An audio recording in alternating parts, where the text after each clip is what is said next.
What is going on, guys? And welcome back to another episode of the Passable Ball Knowledge Podcast. My name is Sam.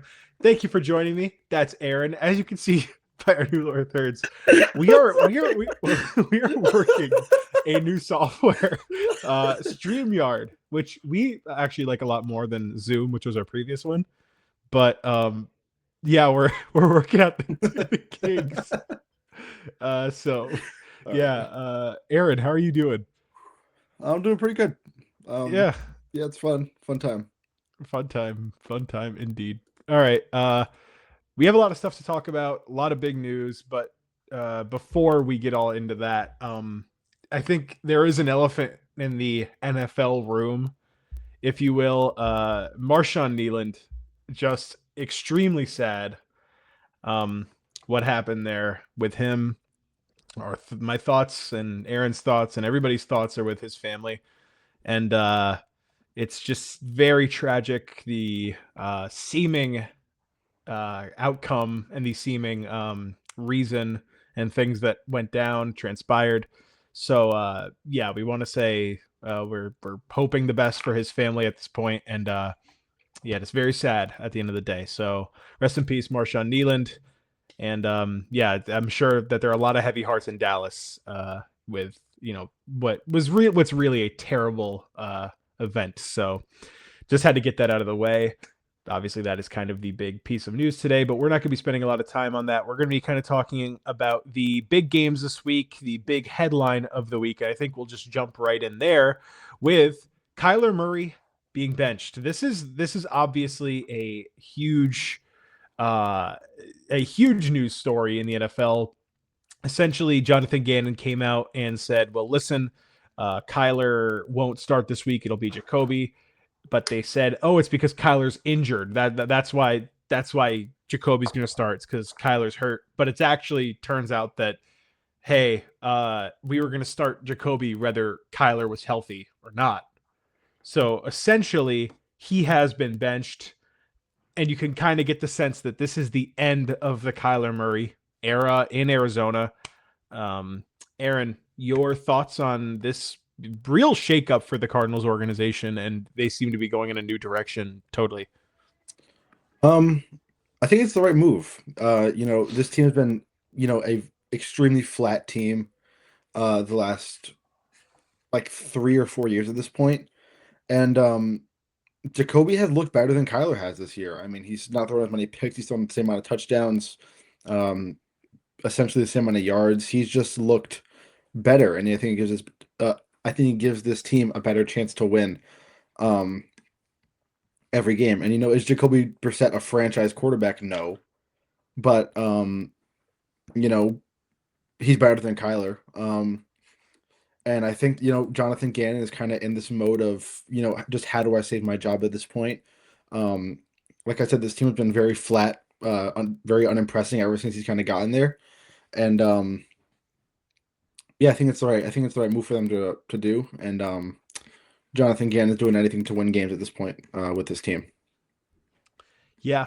I think it was kind of in the you could kind of read the tea leaves with this one with the um you know the performances that the Cardinals had when Jacoby Brissett was playing, the big win that they had on Monday night.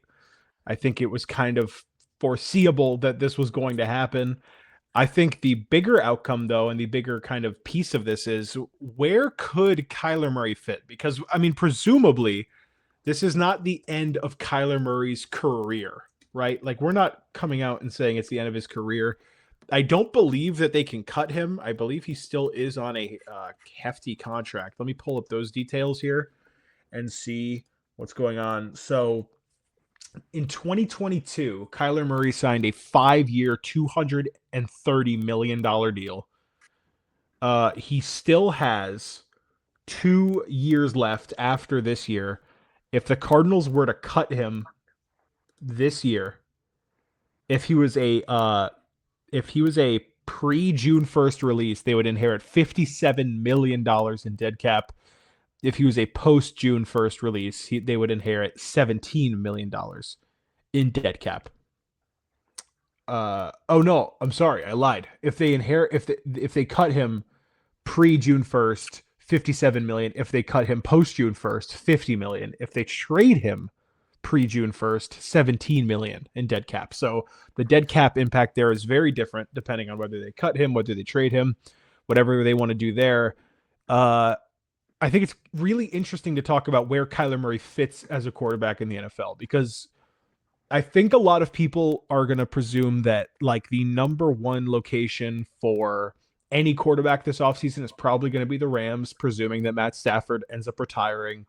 The Rams are a win now team in the position to win now. Uh, it is kind of curious to see what might happen there. I don't think Kyler Murray fits the Rams at all.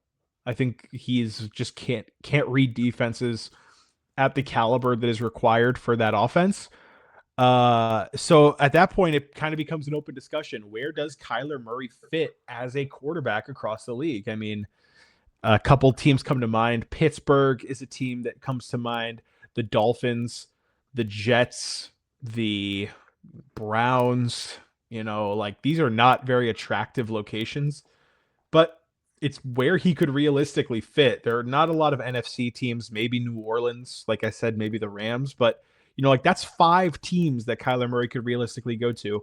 Aaron, if you had a magic ball and you could look into the future and see where Kyler Murray is playing, where would you expect him? What jersey would you expect him to be in by the time the next season starts? And you I could mean, yeah, say Cardinals, by the way. You could say Cardinals, by the way, if you think he's going to stay in Arizona. yeah. I mean, first off, just kind of talking about Kyler Murray for a second. He's not a very desirable quarterback. I just kind of say it that way. He's short. He's not a great passer. He doesn't have a great eye, or he doesn't have like great uh, football IQ. I don't know if IQ, that's yeah, yeah, I don't know if yeah, that's the word. IQ. Um, and he throws a lot of picks. He runs. So going into it, he would have to have kind of a running um system. And maybe I would have said before, maybe like the Giants, but they have Jackson Dart. He's not going to go anywhere. Um, and really the only other two teams I see with a little bit of running offense or like, what is it?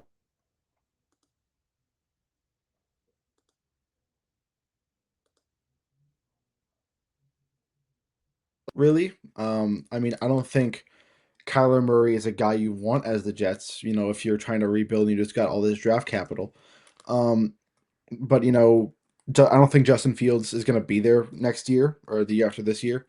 Um, so next year, yeah. Um, Mm-hmm. but yeah, those are really the only teams I can see him going to. Like I say, he's not very desirable. A lot of teams don't want him. He's probably going to want a lot of money. There's been like character issues with him playing like too much Call of Duty and too much video games and stuff like that. Um, so yeah, I think the only real destinations for him are like Miami, like the Jets, and maybe I think if you want me to be honest, I think next year, um, kind of my crystal ball, I think he's just gonna stay with the Cardinals. I hate to say it, but I think it's gonna be Really? boring, and I think he's gonna stay with the Cardinals. I just don't think they're gonna have the balls to cut him and just take on so much dead cap. And also, if you want to trade him, the Cardinals are still gonna end up paying most of that money, and teams don't want a guy that can't really pass, doesn't have great IQ, throws a lot of picks on their team. You know, either way. So yeah, I mean, I think the Cardinals are kind of stuck in a little bit of a pickle right now, I guess you can call it. Um, but yeah, I think he's going to stay with the Cardinals. I just don't think any team is going to really want him that much. And if they do, it's going to be not like a reclamation project, but it's going to be, we got to find any kind of way for this guy to break out of like 20 touchdowns, 10 picks, and 5 rushing touchdowns every year. Hmm. Yeah, if I had to guess, I think he's gonna be a Steeler. I don't I think was thinking, Arizona's gonna. I Yeah, was I don't thinking think Steelers Arizona's too. gonna bring him back. I think if anything, they are going to want to kind of not restart, but I think they might want to try to target someone else in this offseason. Like if Jacoby Brissett finishes the year off hot for them, I would not be surprised if they just give him like a 2-year deal and they just trade Kyler. I think the Yeah. Steelers make sense because that's a very old roster that's very expensive, and I think they're going to be looking for a win now quarterback this offseason. So, with that being said, I think Kyler kind of fits that mold of like being someone who would be able to win now, who maybe Mike Tomlin's like, oh, let's just get even more old and expensive, and we'll just buy in on Kyler and we'll see what happens. That's my hunch, but there's not a lot of natural fits for Kyler Murray as a quarterback because he's just so different as a player. So we'll see how that works out. We'll start to get into some of these games here, discuss some of the things that went down. We're going to first break down Bucks Patriots. I would categorize this as the game of the week. In my opinion, the 6-2 Buccaneers, I believe the 7-2 Patriots are visiting Tampa. Let me make sure I have that right. Yeah, the 7-2 Patriots visiting Tampa Bay. And this is going to be an absolute barn burner. These are two offenses that are red hot. I really think that Drake Maye has come along so much faster. Aaron, an interesting question for you here. Do you think the winning quarterback of this game, should be the MVP favorite? I mean, yeah, let me check stats really quick. I'm not 100% sure on Baker Mayfield stats. Um, I think honestly, more so, Drake May will be in the conversation for MVP. I mean, uh, like, I, like you said, it's pretty shocking how fast Drake May just kind of turned into like a top 10 quarterback probably um already in his career. And so I think uh people might see Baker as uh less of an MVP favorite, even if he wins this game, than Drake May. Um, but I think these are both, or I think these are two MVP caliber quarterbacks going against each other um, this weekend. Do you think that Drake May is the MVP favorite right now? Because I think there's an argument to be made that he's in that conversation. I think a lot of the talk has been about him and Jonathan Taylor. I think a lot of people want to break out of the repetitive cycle of MVPs that we've had with Mahomes, Lamar, and Josh Allen essentially just trading MVPs every 3 years. I think a lot of people want to see different winners in a year of parity, like we've seen with the NFL. And I think that that Drake May has about as good of an argument as everybody. This is a 7-2 Patriots team coming off of a 4-13 season. I mean, that is a huge swing, and whether you want to attribute that to Mike Vrabel, the additions, a part of it has to be Drake May absolutely balling out. It's not like he has an all-star supporting cast. Stephon Diggs has been a good player this year, very good. Keyshawn Boutte has had his moments. Same with Demario Douglas. Hunter Henry's a very good tight end. His offensive line is improved, but still not very good, or still not great, I would say. So this is a 49ers, a Patriots offense that is exploding, and I think Drake May is at the core of it because, I mean, Aaron, as a Falcons fan, you watched him. He can really throw that goddamn football, man. He can sling it, and I think he's playing more at a star level than I ever expected Drake May to play at because Drake May's tools aren't necessarily equipped to be a star quarterback. When you think of a star quarterback in the league, you think of someone who's mobile, who also has a cannon arm. You get the Lamars, the Josh Allens, the Mahomes, the Jalen Hurts, those guys who can run around and sling it. Drake May can run, but it's not like he has the strongest arm of any quarterback. It's not like he's the fastest quarterback. I think honestly, arm strength and speed wise, he's probably about middle of the pack for both across the league. But he is just getting it done at such an efficient level right now that he deserves a ton of praise. What do you think will happen in this game? What do you expect to be the result? Do you think this is gonna be a shootout? I have to imagine, right? I mean, yeah, these are two very similar teams offensively. And both have really solid defenses.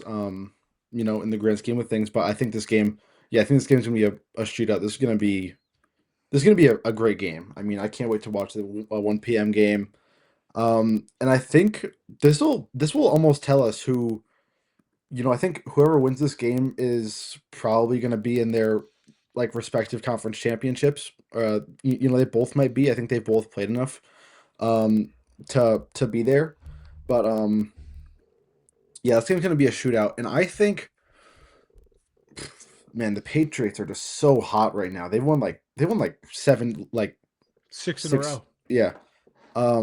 And that's that's hard to stop. But I think honestly, if any team were to do it, it would be Tampa. Um, but they've been a little bit the last couple weeks. They've played a lot of close games. Um, but I think the Patriots are going to win this game. In like a 35-31 kind of game. And if you don't mind, I want to go back a second to when you asked me about who's more MVP favorite, Jonathan Taylor or Drake May. Drake May. Um, According to ESPN projections, I'm just gonna read this off. Drake May is on pace for 4,300 passing yards, 32 touchdowns, 8 picks. Obviously, great season. Um, and Jonathan Taylor is on pace for 1,600 yards, 23 rushing touchdowns, and 23 rushing touchdowns. Yeah. That's tough to beat, especially like even if you're a quarterback, that's tough to go against. Yeah. That's pretty similar to Adrian Peterson. Peterson is, I think, rushed for way more yards. Yeah, he had 2,000. So, Yeah. It's hard to beat that, but I think right now voters don't like um voters don't like running backs winning. So I think it's still Drake May or Jonathan Taylor, even though I think it should be Jonathan Taylor over Drake May. okay. My prediction for this game, I'm going Patriots as well. I think this is the game where the Patriots say that they're not just a pretty good team, that they're Like really, contenders. yeah, That like they're really I prove who think they this are. yeah, I think this Patriots offense at this point is good enough to get them deep in the Super Bowl. Or not in the Super Bowl, like in contention for the Super Bowl. So I really like the Patriots. I love what they're doing. I think they stay hot. So give me New England in a close one in a shootout. Next game. This is a big game for the NFC and the implications that it might have. Let's talk about Rams and 49ers. The Rams visiting Santa Clara. San Francisco obviously just been so hurt all year long, and they're still making it work. They're still so good. They've already beat the Rams this year with a really banged up roster. Aaron, do you think the 49ers are true contenders with how injured their roster has been?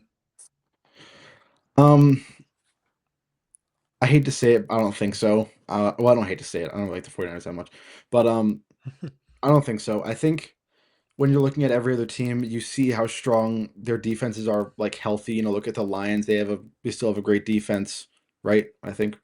Um, Yeah. and all these other teams that are, obviously way more healthy than the 49ers, but I think it gets to a point where, you're so banged up that you can't really do anything, even though, Robert Saleh is a great DC and all the players have kind of stepped up into these roles and like these like shoes they have to fill. Well, like Fred Warner and Nick Bosa are out. But I think it's just going to get too much for the 49ers to handle at one point. So I don't really think so. Do you think that the 49ers could compete for the NFC? Um, Like, I don't know. I feel like the NFC is really good this year. And in a way that yeah. I didn't really expect. Like, we're talking about Philadelphia, Green Bay, Detroit, Tampa Bay, Seattle, and Los Angeles. And I think all those teams, at least definitely from a health perspective, are in a better situation. So I don't know. It's interesting to see. Uh, the Rams are a team that just really blows me away with how steadily consistent they are. And I think it's worth talking really about how good Matthew Stafford has been despite his back stuff, which a lot of us thought like this guy might only play a game this year. Aaron, Matt Stafford currently has 21 touchdowns and 2 interceptions. Are you really? Yeah. Like Well, I elite think numbers. I He's think well, having a I mean, career year and he is 37 years old coming off of a major back injury. honestly, if I knew this, I would have said he was the MVP favorite. I knew he was playing good, but Yeah, he's projected for he's 45 touchdowns, 4 interceptions, according to ESPN. that's like an Aaron Rodgers type season, like a prime Aaron Yeah. Rodgers type season. Yeah. Wow. I mean, yeah. I mean, are we asking about if he's like MVP favorite or I would not. It's not even really about that. It's more so just about like how I think this Rams team has been very sneaky for a lot of people. This is a Rams team that does not have a ton of superstars. They have Puka Nakua, who's obviously great. Devontae Adams is still pretty good.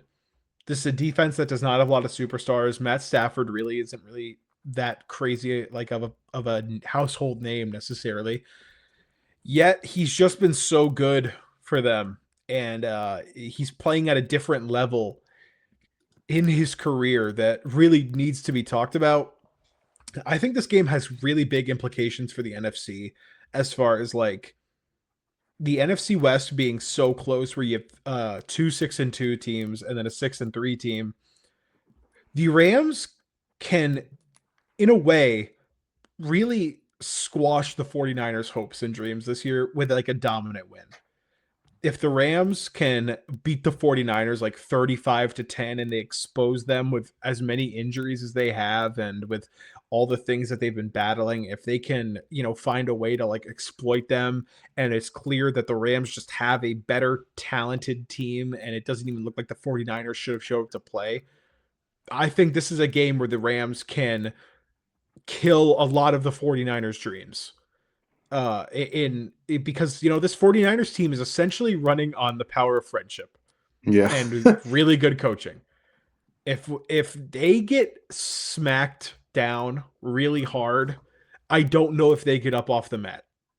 And it's like for the 49ers, a part of me says in my gut that this is a team that, if we're talking about that boxing analogy, this is a team that's been taking stomach punches all night, wearing them down, and they're still in the fight, and they're still alive, and then all of a sudden, here comes the haymaker.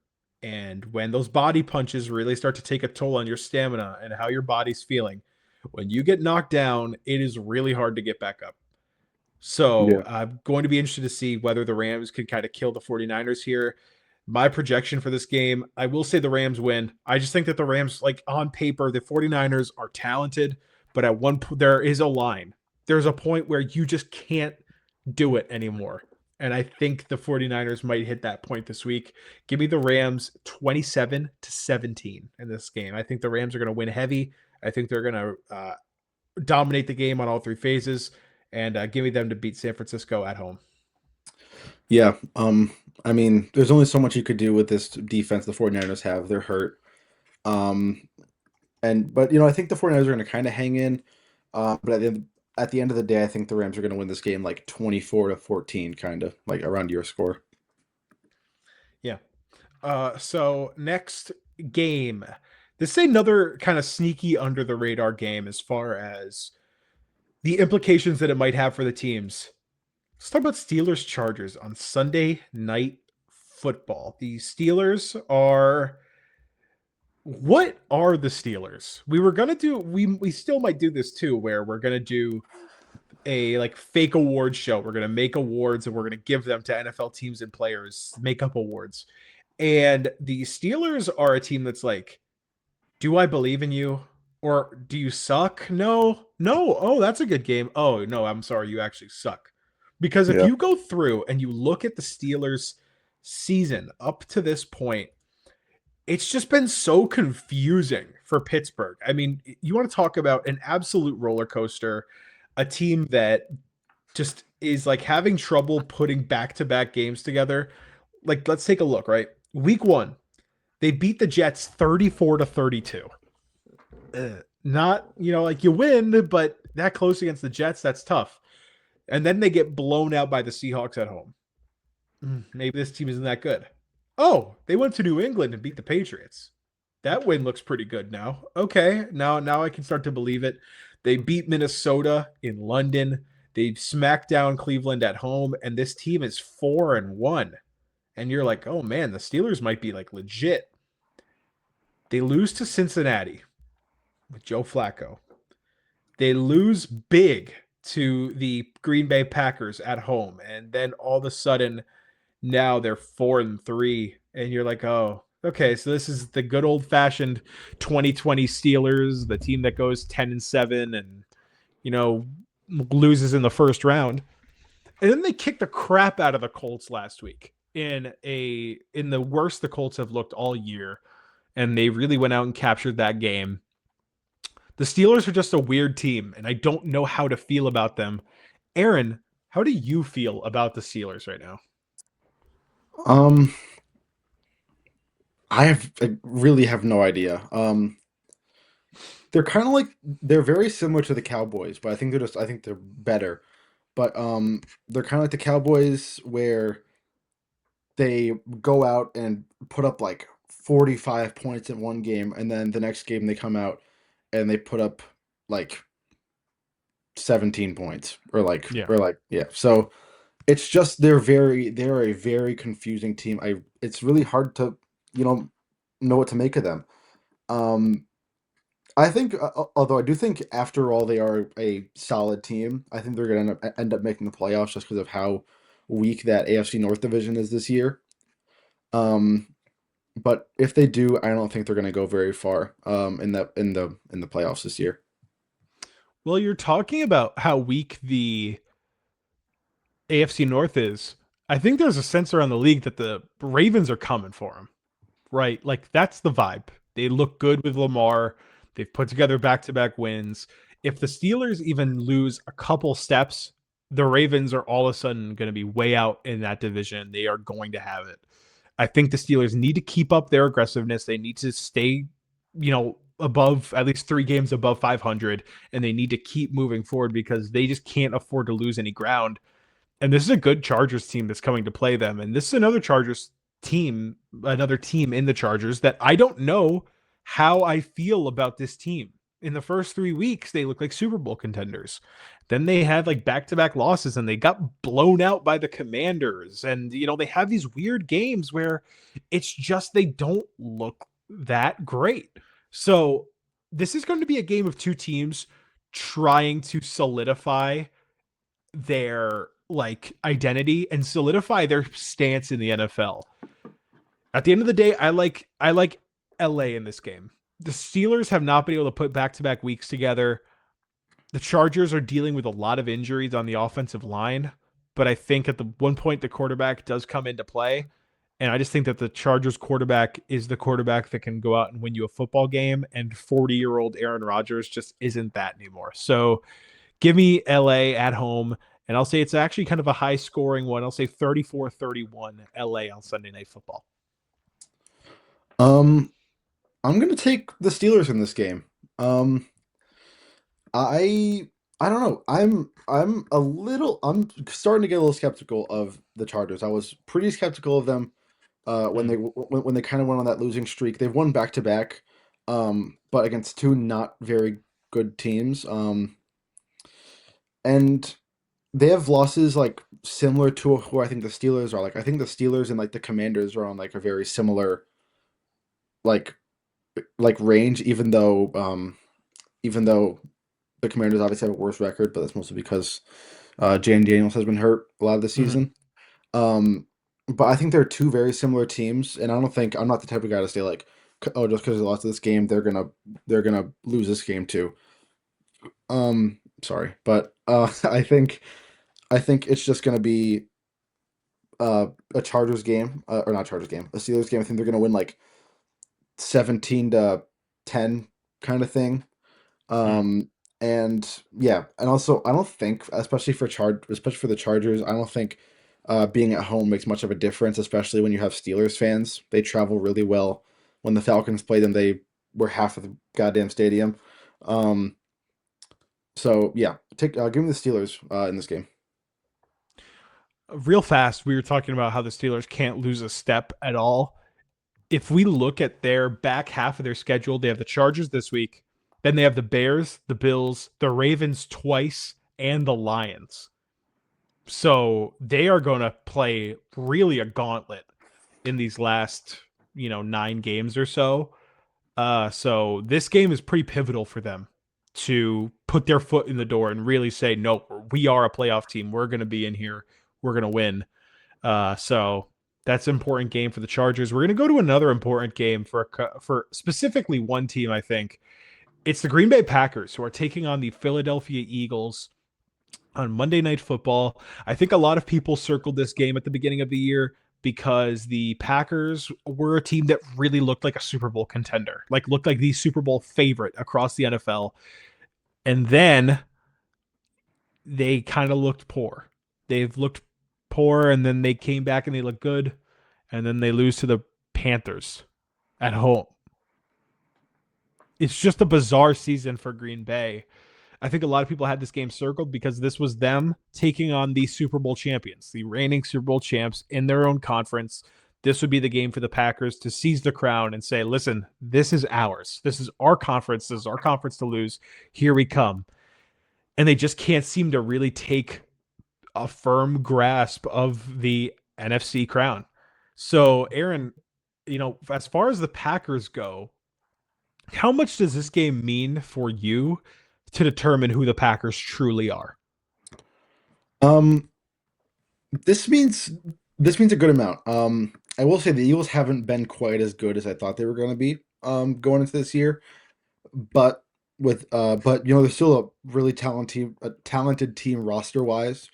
They've had a few really bad losses. They've beaten like the Lions, they've beaten the Steelers, but then they lost to like the Browns and the Panthers. Um, Yeah. so this means a lot for them. It's also a pretty big bounce back game after losing to the Panthers last week in a really ugly game from them where Jordan Love looked really bad. Um, so yeah, this game means a lot, whether it's not just for this week, but also like the entire season going forward. The Packers are just such a confusing team because they have these moments, like you said, with the Steelers game on Sunday night, where you see the potential. The offense is clicking, and Micah Parsons is getting sacks, and everything's working. You see Micah get 3 sacks against Arizona, but they just can't seem to consistently put it together. And I think that's a key for a Super Bowl contender. Can you be consistent week in and week out and be who you are every week and not take a week off against a bad team like the Panthers or the Browns, which you've seen them do? So this is a Packers team that desperately needs to win this game. They're at home in prime time on Monday Night Football. I question just do they have enough? Like, are the Packers just good enough? Like, is Jordan Love a good enough quarterback to win a Super Bowl? These are a bunch of questions that still need to be answered about the Packers. And typically, you like to have your questions answered by November if you're in the NFL. You like to have your questions answered about who are we? What's our identity? Are we the team that everybody is afraid to play? They're not. So we'll see what happens, and it's going to be interesting to see this game. Aaron, what do you have here? Um, I talked about this game being big for I think honestly both teams. The Eagles have to prove that they can beat um, like quality opponents. They beat the Chiefs. They've beaten some good teams. But Well, it's more so that the Eagles are hot right now, yeah, and they looked vulnerable. So yeah. like, can the Eagles really firmly Um, say this? Like okay, we're still the top dogs. yeah, yeah. Like That's what this game means for Philadelphia. yeah. So this game means a lot for both teams. Give me the Packers. I like the Packers in this game. Um, I don't know why. I'm just getting kind of a vibe from the Packers this week. Coming off of a rough loss, they really want to bounce back. They haven't really had any like dominating wins per se this season. Um, Outside of the but Lions game, that was a dominating win yeah, for yeah, them. outside the Lions game, but I think at home Monday Night Football that place is going to be loud. Um, really good home field advantage in November. Um, let me see what the weather's going to be like. Well, Uh, Philadelphia plays in the cold too, so I don't know how much of an impact it's really going to have but at the end of the day. it's gonna be colder in Green In Bay. Green Bay, it's gonna be a little colder. While you're looking that up, I will say I think that there is a bit of a vibe around this game. I think you're right because you think, man, Lambeau at night in Yeah, it's gonna November be is like going to it's gonna be like it's gonna be like it's gonna feel like 29. wow. Okay. So yeah, that's cold. This is the environment where Lambeau thrives. The Packers remind me of a team that I have a lot of familiarity with. They remind me of the 2019 era Seahawks. This was a Seahawks team, it's an era of Seahawks football where consistently they beat the best teams and lost to the worst.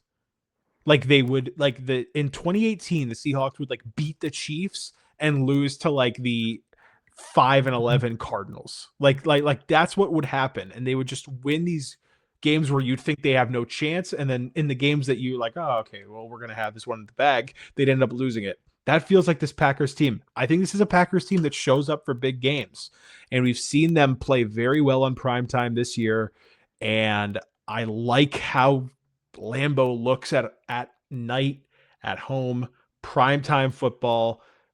This is a hungry Packers team. I think that they really need to win this game. So give me Green Bay in a tight one. I think I'll take Green Bay 26-24. Real close game, and they end up scraping it out. So now we will move to the classic PBK segment today in history with Aaron. Aaron, give me the one biggest, most important thing that happened in history today. I can't help but name two today. You got to name two. I Okay. gotta name two. One is more for the grand scheme of things, and then one is kind of um in our realm. Um, Today in 1860, Abraham Lincoln was elected president. Oh wow, that's Yeah, big. pretty big. Um, that was the one I couldn't help but mention. That's a Um, big one. and today, the quote unquote first ever football game was played Oh against wow. Rutgers and Princeton. Rutgers beat Princeton 6-4 in the first ever football game in front of 100 fans in New Jersey. Wow. The first ever football game? Yep. That's pretty cool. All Well, right. That's fun. first like mandated one. Not mandated. Mandated. Not Yeah, you mandated. you have to play in this football Yeah, game. you have to play this game. All All right. right. So yeah, and Sam, show me some celebrity birthdays that happened today. Yeah, so I'm going to rank the five people, the five most important people born in this on this day. Coming in at number 5, I'm going to shout out one of the best comedians out there right now, one of the biggest stars on SNL. Happy birthday, Bowen Yang. He turns Oh, 35 today. Shout out to Bowen. he's 35. Yeah, a little older than I thought. Honestly, kind of surprising to say that out loud, but hey, happy birthday, Bowen Yang. Next, happy birthday to an Oscar winner. Actress Sally Field turns 79 today. Everybody, clap it up for Sally Field. Just a legend in the business. Very locked in. She knows what she's doing. Very uh, locked in. Next up, this is an all-star right here. This is an all-star. Happy birthday, Ali A turns 32 today. Happy Oh, birthday, Ali A.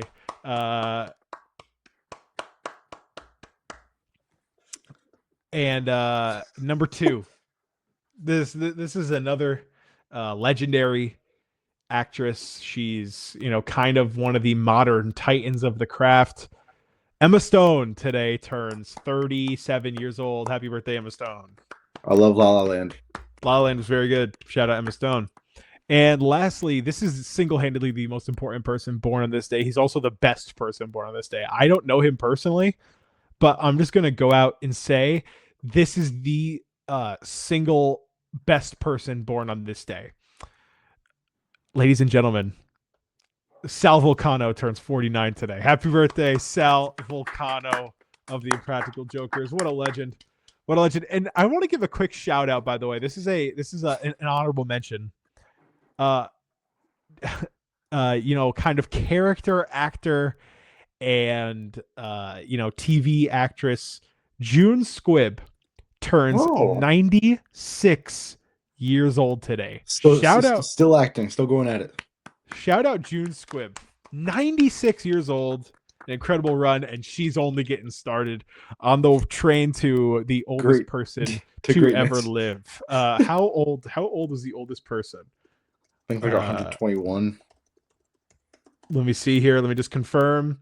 122. So come on, June. We only got 26 more years to 26 more go. years. Let's go. All right. Just live to 2051. Yeah. Yeah. 2051, and it's the record's all yours. So come on, June. The road to glory starts now. You So got that's this. gonna yeah, you June, if you're watching, and I know you You got watch, this. You got you this. got this, June. Okay. Well, that is going to wrap up this episode of the Passable Ball Knowledge podcast. If you guys enjoyed, please leave a like and subscribe. It means a lot to us. Leave a comment with any thoughts on anything that you might have. And Aaron, I need you to leave me a wise quote. Leave the viewers a wise quote before we wrap up today. Oh, I gotta think. No, don't Google anything. Give a wise quote. Don't cheat. Give a Um, wise quote. Aaron's very wise. For those who don't know, um, he's very wise.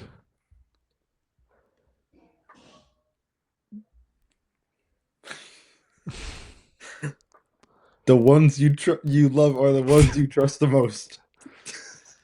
Very wise. We'll see you guys in the next video. Peace out.